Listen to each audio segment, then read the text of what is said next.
पत्नियां थीं। राजा उन सभी को बहुत चाहता था। वो बहुत ही नेक दिल और प्रजावत्सल राजा था। राजा जय सिंह के राज्य में पशु पक्षियों से लेकर मनुष्य तक सब खुश थे, परंतु राजा के मन में एक गहरा दर्द छिपा था। उनकी 6 पत्नियां थीं, पर उनमें से कोई भी उसे संतान सुख नहीं दे पाई थी। ये दर्द हमेशा उनको कचोटता रहता था। राजा ने इसके लिए अनेकों यज्ञ और पूजा पाठ करवाए। जिस पंडित ने जैसा बोला, राजा ने वैसा ही किया, पर किसी की कोई भी युक्ति काम न आई। संतान की चाह में राजा ने एक एक करके 6 शादियां की, पर किसी भी रानी से उसे संतान सुख की प्राप्ति नहीं हुई।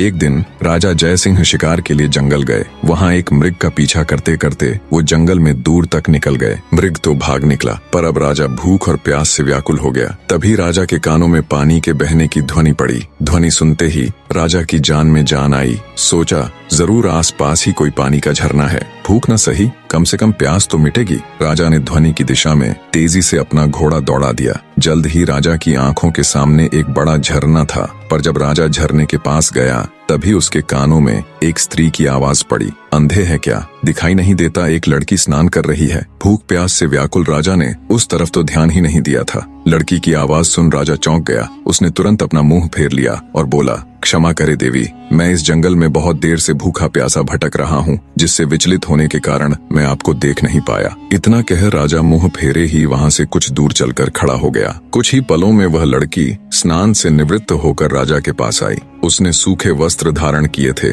और हाथ में कुछ फल लिए हुए थे। वह राजा के पास आकर बोली, महाशय, अब आप पानी पी सकते हैं। राजा ने झरने से पानी पिया और लड़की के दिए फल खाए। पानी और फल से उनकी भूख प्यास शांत हुई। राजा ने लड़की की ओर देखा और पूछा, हे सुंदरी, तुम कौन हो और इस जंगल ब्याबान में अकेली क्या कर रही हो? लड़की ने जवाब दिया, मेरा नाम मोहिनी है। मैं पास के गांव में रहती हूँ। रोज यहाँ स्नान करने आती हूँ और जंगल से लकड़ियाँ इकट्ठा करती हूँ। ये झरना जंगल के बीच में है, इसलिए यहाँ कोई नहीं आता। राजा जय सिंह मोहिनी की सादगी और सुंदरता पर मोहित होकर बोला, मोहिनी, तुम्हारी मदद के लिए शुक्रिया। आज तुमने मेरी जान बचाई है, वरना मारे भूख प्यास के मेरे तो प्राण निकलने वाले थे। मोहिनी बोली, महाशय, अब आप भी अपना परिचय दीजिए। राजा ने गंभीर होकर कहा, आज नहीं सुंदरी, फिर कभी मैं जरूर तुम्हें अपना परिचय दूंगा। इतना कह राजा ने अपने घोड़े पर सवार होकर वापस अपने राज्य की ओर प्रस्थान किया। परंतु राजा के मन में अब भी रह रहकर कामिनी के विचार आ रहे थे। उसकी सुंदरता, उसकी सादगी, उसकी मधुर आवाज, सब कुछ राजा के मन में गहराई तक उतर गया था।